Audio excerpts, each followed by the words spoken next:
with me here Zamani Saul, who is the Northern Cape Premier and the ANC's Provincial Committee Chairperson in the province. Dr. Saul, it's great to have you with us here. Thanks very much for coming in. Thanks for having me here. And I suppose your T-shirt says it all. Listeners. If anyone was wondering what the Northern Cape was thinking going into this conference, there we have it. It's an ANC T-shirt. An ANC T-shirt. With the face of the ANC President. Mm-hmm. In terms of your support and where your province's support lies going into conference, what can you tell our viewers this morning? We are coming to this conference with about 279 delegates. Yes. Which constitute about 5% of the voting population here. Coming from a province that accounts for only 2% of the population of the country. So if there's any province that is overrepresented here is the Northern Cape. So we come here resolute in our commitment to see that President Cyril Ramaphosa will get his second term. And all indications are clear inside the hall. With the engagements that we had with other provinces, it's quite clear the journey is unstoppable. He will get his second term. What is the mood from your delegates coming into conference? Check, it's euphoria and great deal of excitement. Some of them attending national conferences for the first time. And a national conference is your biggest political school of the African National Congress. I'm certain to listen to the political overview.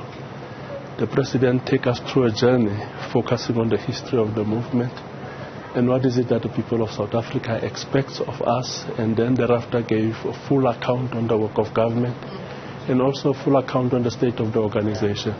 So he gave us a journey, and that is political education. I'm certain each and every delegate from the Northern Cape that will leave here much more enriched, much more encouraged, and with much greater zeal to go and do the work of the organization.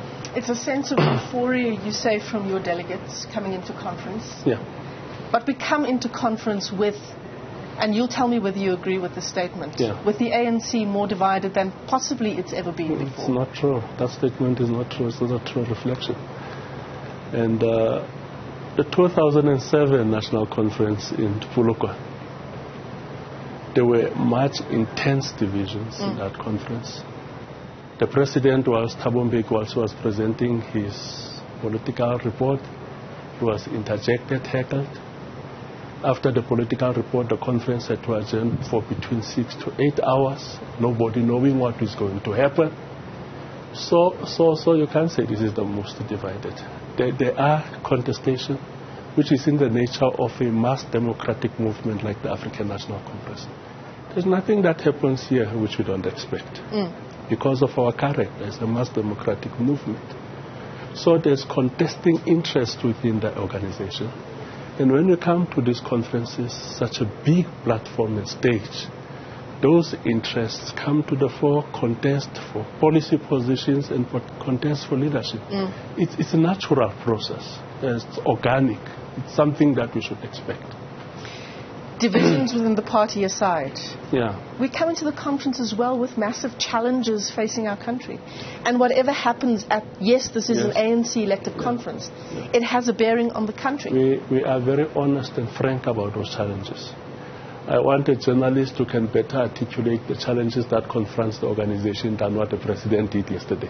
I'm certain when you listen to him, he better articulated in the harshest form the challenges that confront us, more than any other journalist, more than any other political commentator. So that it's our nature. Self-criticism is part and parcel of our nature. We agree there are challenges. And South Africans don't expect an ANC without challenges.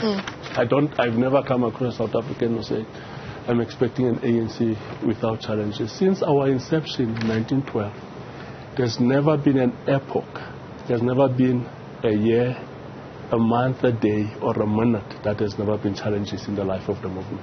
There's always been challenges. But what defines us, what informs our sense of adaptability, is the quality of leaders. We need leaders to confront those challenges head on and come up with solutions. Solutions which are inspiring, solutions that build confidence in the organization. That's what we need. Do you think that the leaders of 1912, looking at the ANC of 2022, would be proud of what they're saying? They were sitting with completely different challenges. It was challenges of an organization at formative stages. Do you know that those leaders had held lots of fights? Our first Secretary General, Soplaki, never finished his term.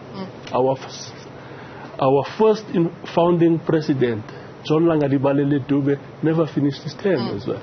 When we went to our second conference in 1917, he was not there. He went to KwaZulu-Natal and established his own ANC because of the differences which were there and the challenges which were there, as they could not agree on the land question. So there were massive challenges at the formative stages of the movement. You look at what happened when we went to the conference, 1927 conference, the fight, 1930 conference, the fight between Pixley Kaseme and Gumede on a left-thinking ANC and the conservatives. So there has always, this is what characterizes the movement. Massive challenges on policy front, on leadership front, but it all depends on the challenges which, on the quality of leaders. ANC leaders must be the sharpest knife in the drawer. Don't just drag leaders from anywhere. Because of the challenges that we confront, we need strong leaders with foresight, with a vision, who knows how to best resolve internal contradictions inside the movement and also to address the challenges which are confronting the country. I mean, the president, in that political report that you talk about that he delivered yesterday, he was frank on a number of issues, right? Including on state capture. What does that say about the ANC when the president of the organization delivers his political report and he talks about the problem of state capture and corruption? And he says those responsible, whoever they may be, wherever they may be, and some of them are here. And that actually tells you that is resolute. And I'm certain over the past 2-3 years, you saw his commitment at strengthening the capacity of the law enforcement agencies in this country. We've got a much better Hawks now. We've got a much better NPA because of the resources that are pumped into those institutions to strengthen their capacity to follow up on the Zondo Commission and to follow up on all cases of corruption. Corruption, whilst others would argue is endemic in the country, that is a challenge which is confronting so many countries. But what we'll have to do, people of South Africa are not saying there should be no corruption, but they say if there are instances of corruption, we should see that there are consequences, and that's what the president is working to achieve, to build a sense of confidence in the law enforcement agencies, that where there are instances of corruption which have been detected, they will be followed up, and those who are involved will be held accountable. And I'm certain nobody in this country doubts his commitment in that front. As you see, the Hawks, day in, day out, people are getting arrested for issues of corruption, and the clinical focus that they have on addressing issues of corruption. Dr. Saul, does Cyril Ramaphosa come into conference for this 55th conference with somewhat of a cloud hanging over his head, given the Section 89 panel report around Phala Phala?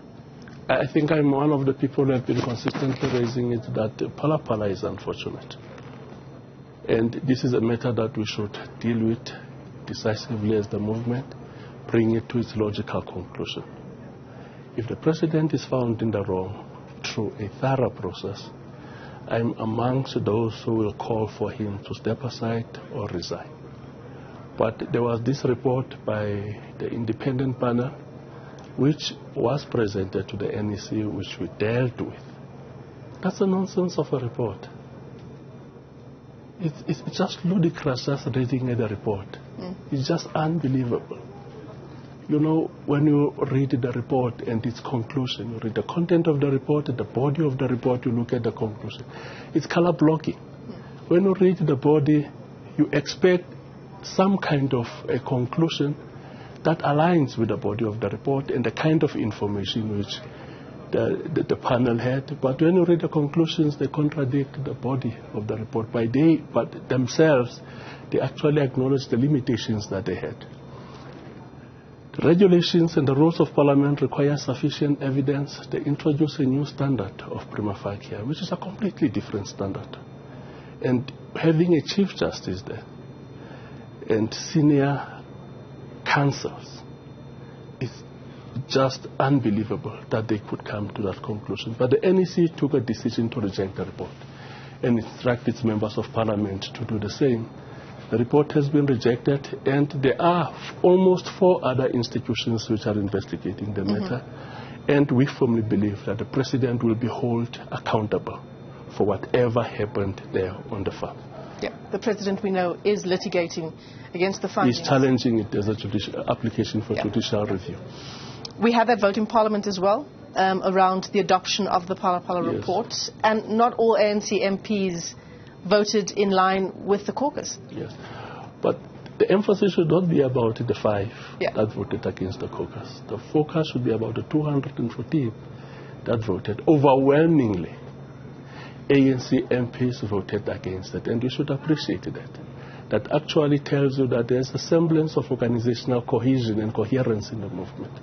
Where when the superior structure takes a decision, it binds on lower structures and its public representative. What other members did, the 5, is very unfortunate. It's an indictment, and we are very much disappointed, taking into cognizance their standing in the organization. 2 of them, I think 2 or 3, are contesting to become a president here. But they go to parliament, they attack the integrity of the ANC. That voting against a party line was a direct onslaught on the integrity of the organization. Because we call ourselves an organization, because there's organized practices, organized values, organized rules, which all of us must abide with. If we don't abide by these organized values, practices, and rules, we are not an organization, but we are a conglomerate of individuals. We're a group of individuals, an amorphous mess, and that's not what the ANC is. All other parties, as soon as one of their public representatives does not toe the party line, they hunt them down. Cowboy style. I'm sure you see what the EFF does with public representative that does not toe the party line. You see what the DA does. They hunt them down cowboy style, because that's a serious aggression. You can't undermine the party like that and attack its organizational integrity. That is completely unacceptable. So what now for those members? They should be subjected to due organizational processes. The matter was discussed in the NEC. The NEC overwhelmingly condemns that kind of behavior in the strongest possible terms. And we are going to invoke organizational processes, disciplinary processes. Dr. Zamani Saul, let me thank you for your time this morning. Thanks for making time to speak to us here at our satellite studios at the ANC's 55th elective conference, the Northern Cape Premier and the ANC's provincial committee chairperson in that province, Dr. Zamani Saul.